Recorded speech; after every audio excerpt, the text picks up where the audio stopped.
Not all crime drama TV shows need multiple seasons to succeed, and some of the best have been miniseries.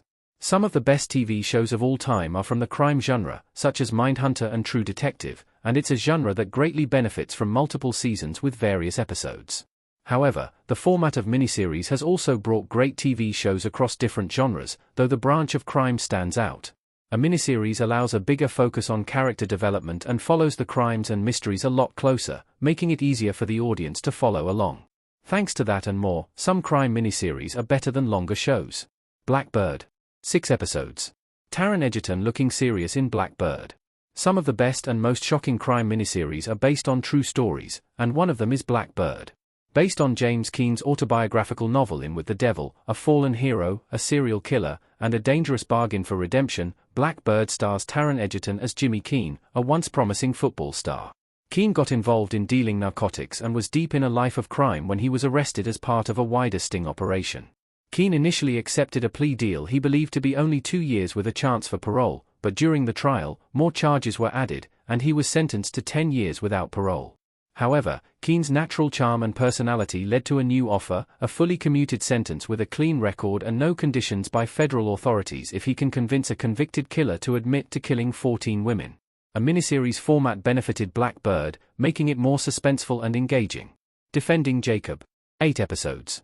Chris Evans, Jaden Martell and Michelle Dockery in Defending Jacob. Apple TV+. Another great crime show from Apple TV+ is Defending Jacob, based on the 2012 novel of the same name by William Landery. Defending Jacob follows the Barber family, formed by father Andy, Chris Evans, mother Laurie, Michelle Dockery, and 14-year-old son Jacob, Jaden Martell. The Barbers live a normal life until one of Jacob's classmates, Ben Rifkin, is found dead near their school. Andy, a district attorney, is assigned to the case, but it takes a turn after the investigation leads to Jacob, who becomes the prime suspect. What follows is not only the investigation of Ben's murder and Jacob's possible involvement in it, but also how everything directly affects Andy, Laurie, Jacob, and their family as a whole.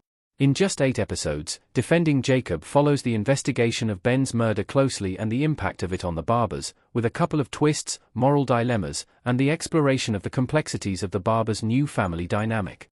Dahmer, Monster, the Jeffrey Dahmer story. 10 episodes. Dahmer is led down a hallway by a police officer in Dahmer. Another crime miniseries based on a true story, and which is better than many long shows, is Dahmer, Monster, the Jeffrey Dahmer story.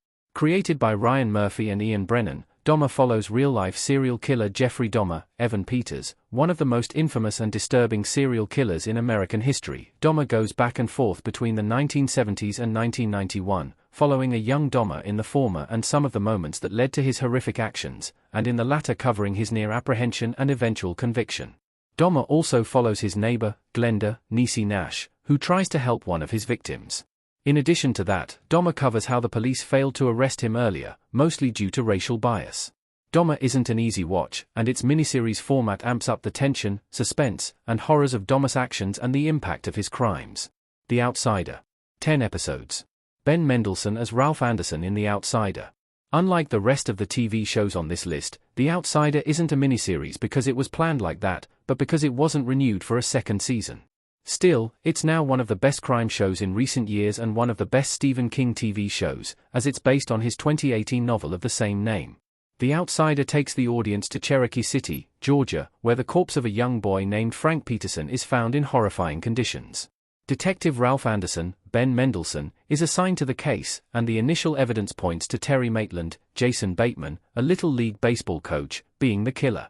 In addition to investigating Frankie's murder and finding the real killer, Anderson is dealing with substance use disorder after the loss of his son. Luckily, Anderson counts on the help of Holly Gibney, Cynthia Erivo, a private detective with incredible skills. Although The Outsider is a slow burn, it's worth staying for its 10 episodes. The Dropout. 8 episodes. Amanda Seyfried as Elizabeth Holmes in The Dropout. Another crime miniseries based on a true story is The Dropout, based on the ABC News podcast of the same name, hosted by Rebecca Jarvis. The Dropout tells the story of Elizabeth Holmes, Amanda Seyfried, a Stanford University student who aspired to become a billionaire inventor. After coming up with a business idea, Holmes dropped out of Stanford and founded Theranos. Theranos was positioned as a breakthrough health technology company, but it was all based on Holmes' carefully crafted lies.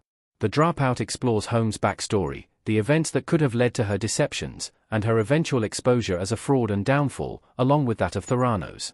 In 8 episodes, The Dropout explores Holmes' story, which might seem hard to believe sometimes, but that's how wild her actions were. The Dropout's biggest strengths are its writing, performances, and approach to Holmes' character and crimes. Mayor of Easttown. 7 episodes. Kate Winslet as Mayor Sheehan in Mayor of Easttown. One of the best crime TV shows of all time and one of the best miniseries ever is Mayor of Easttown. Created by Brad Inglesby, Mayor of Easttown stars Kate Winslet as Detective Marianne Mayor Sheehan. Mayor is a local hero in her hometown of Easttown, Pennsylvania, after scoring the winning basket in a basketball game when she was in high school. However, the community's perception of her changed after she failed to solve the case of a missing young girl for a year, with many doubting her detective skills. Now, Mayor is assigned to investigate the murder of a teenage mother, but on top of that, she's dealing with a lot in her personal life. Mayor is going through a divorce while coping with her son's suicide and a custody battle over her grandson. Mayor of Easttown works perfectly as a miniseries, enhancing the feeling of a small, struggling community and closely exploring not only the case itself but the complexities of Mayor.